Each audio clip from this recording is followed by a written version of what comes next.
Chapter 207, Guardy and Inside. I did want to send you away back then, since I was going to do something that involves the secrets of the church and the Night Hawks. But Kinley's death left my mind in chaos. At that moment, all I could think of was a clumsy excuse, thus giving you the opportunity to witness what I was doing. What secret is that? Klein pressed, now being more at ease. He had almost forgotten about the threat of the evil godson, or the existence of a legendary creature outside. Dunn weighed his words and said, there might be a law in mysticism. Heh, even though I haven't read many books, I'm still aware of what a law means. This law is called Law of Beyonder Characteristics Indestructibility. The characteristics of a Beyonder is never destroyed or reduced. It's only passed from one carrier to the next. Klein's eyes opened wide. He suddenly came to a realization and asked thoughtfully, for example, the sealed artifacts, mysterious objects, or a potion's main ingredients that are left behind by Beyonders who have lost control. Correct. Dunn nodded solemnly. This isn't only the case for Beyonders who lose control. It's also the same for normal Beyonders after they die.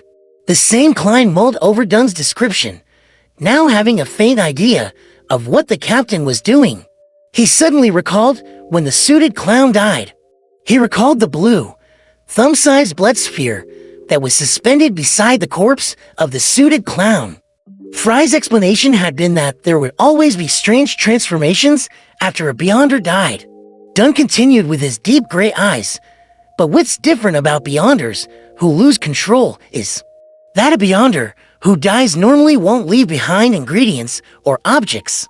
They're equivalent to a potion that corresponds to their sequences, except that they're lacking a certain amount of supplementary ingredients. Equivalent to potions. Klein squinted as a flash of inspiration went through his mind. The endless darkness in his mind was illuminated in that instant. He suddenly understood many things, figuring out why the Beyonder pathways wouldn't be broken, even if the creatures used as main ingredients were going extinct. Apart from using substitutes, one could also simply use the remains of Beyonders. That should also be the reason why they only handed out complete potions at the higher sequences. Another reason is to prevent the formula from being revealed. To people adept at divination or mediumship rituals, many guesses went through Klein's mind. Dunn looked at the recreation room and explained in a deep voice. A few years ago, well, I can't exactly remember just exactly how many years it was, but I wasn't the captain of the Night Hawks back then. I unexpectedly realized this problem, and after interacting with Daly, who had just become a Beyonder, I immediately sent a report to the Holy Cathedral. The Holy Cathedral told me to keep it a secret and gave me two choices. Heh, that's also the reason why it's me, and not Daly, who's explaining this to you. Whoever exposes this is responsible for it. The first choice was to pretend to know nothing, just like a large number of Nighthawk captains and deacons, and allow the Holy Cathedral to continue dealing with the remains of Beyonders who died through normal means. The second was for them to give me a unique, simple ritual and the corresponding techniques. It would allow me to temporarily consume the items produced by the unique characteristics within a limited period of time. Well, this is only suitable for sequences of the same pathway at my level or lower. This would augment my Beyonder characteristics, and I would also become more powerful. In terms of abilities regarding dreams, my powers now are not too different from a sequence 6 south. That's also the reason why I dare to deal with Madame Sharon. So that's why to think that something like this exists, Klein slowly exhaled. He finally understood why he couldn't come up with a logical explanation despite his best efforts. That was because he didn't have all the relevant information and was unable to fill in the blanks. Yes, this does match the law of Beyonder characteristics indestructibility with consuming these characteristics. Cause a qualitative change in the captain by constantly accumulating them? Klein allowed his mind to wander. After glancing at him, Dunn let out a bitter smile. I chose the second option, but not because I wanted to become more powerful. If I wanted to become more powerful, quickly digesting a potion and receiving an advancement is the best and most direct way. Yes, Klein agreed sincerely. Consolidating the characteristics of the potions of the same sequence will increase the risk of losing control at the same time as it improves your abilities, right? Dunn shook his head solemnly. No, these are the remains of normal Beyonders and not Beyonders who have lost control. Well, after I came to know of the acting method, I realized that it would increase the difficulty of digesting the potion. Then why do you still continue? Klein asked in shock. Dunn placed his hand into his pocket, intending to take out his pipe, only to find that he had left it in his office. He shook his head and let out a self-deprecating smile. I just said that becoming more powerful isn't the reason why I consume their remains. Having said that, he paused, his eyes wandering to the blue flicker of the gas lamp opposite where he was standing. They were all my partners. We've gone through many things together. We've dealt with monsters in the darkness and insane heretics together. Some of them have saved me, and I've saved quite a number of them. We walked together in the silent night. We fought together in battles that aren't visible to the general public. We faced danger together. We had each other's backs. I really can't bear to part with them. I remember the lad, Hit. He broke into tears the first time we went on a dangerous mission. I remember Adelaide. Hell was Razan's father. He once blocked an evil curse from me with his arm. I remember the lady, Dwayne, and her warm temperament, which was like the dawn. She would always silently record the things we encountered. I remember Kenley being someone who knew how to do many things like play the 7-string guitar, sing, tell stories, even though he wasn't tall. He was more like a poet than Leonard. I miss them very much. I hope to continue fighting with them, to continue dealing with the monsters in the darkness, to deal with the crazy heretics, to protect Tingan City with them. Thus, I chose to consume their remains. Dunn's gray eyes seemed to flicker. His reliable and dependable persona broke down considerably at that moment. His lips arched upward slightly as he continued, "They're still with me in my dreams. Adelaide loves to read, and he often reads at the solarium. He often tells me to discipline Roseanne and get her to mature faster, to the point that Roseanne complains about me becoming more and more like her father and has become scared of me. Hit is a person who cannot sit still and has to hunt in the forest every day.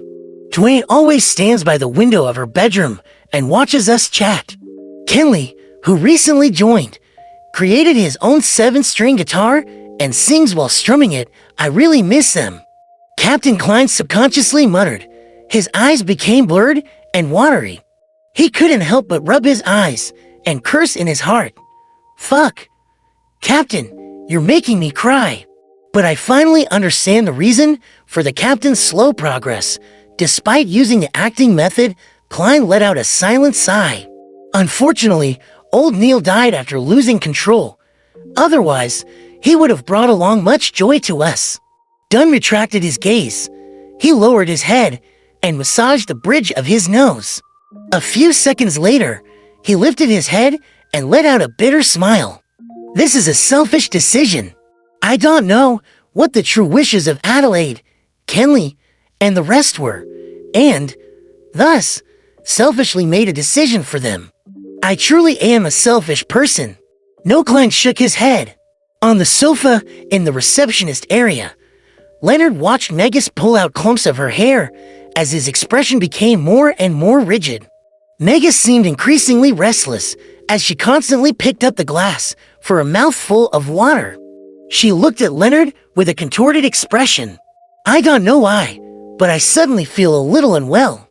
Leonard Mitchell was about to reply when he suddenly saw Megas reach for her face. She clawed out a piece of Felicia, long piece of flesh stained with blood. My face is a little itchy. Megas smiled, a little embarrassed. The edge of her lips spread to where her cheekbones were, revealing a row of white teeth and bright red gums. Fuck! Leonard cursed out silently. He felt that the situation was worsening way too quickly. His lips quivering, Leonard turned to listen, as his expression immediately turned steely green. He forced a smile and apologized to Megas, who was clawing out pieces of her flesh. I need to use the bathroom. Outright, Megas's tone became ethereal. She rubbed her belly and said, My child is a little restless. Leonard didn't reply. He hastened his footsteps and approached the partition. After entering the corridor, Leonard stared deeply at the box of ash in Dunsmith's hands and exhaled in exasperation. Following that, his expression turned firm. Captain, I'm afraid that it's too late. We have to deal with Megas and her baby immediately. Otherwise, the whole of Tingen will suffer terrible losses. This isn't something that can be avoided just by evacuating the citizens around us. I know that you've already sent such a telegram. Dunn whereupon his eyebrows and asked, unusually stern, Are you sure that the situation has worsened to such an extent? Yes. In no more than 3 minutes, Megas will undergo a mutation, and her child will descend upon us, Leonard said with a certain tone. At the same time, he glanced at the thick, large blood vessel wrapped around Klein's hand and said, Sealed artifact 2 to 105? Let me use it. I can better utilize its abilities. All right. Klein didn't hesitate to hand the blood vessel thief over to Leonard. That was something he intended to do so from the beginning.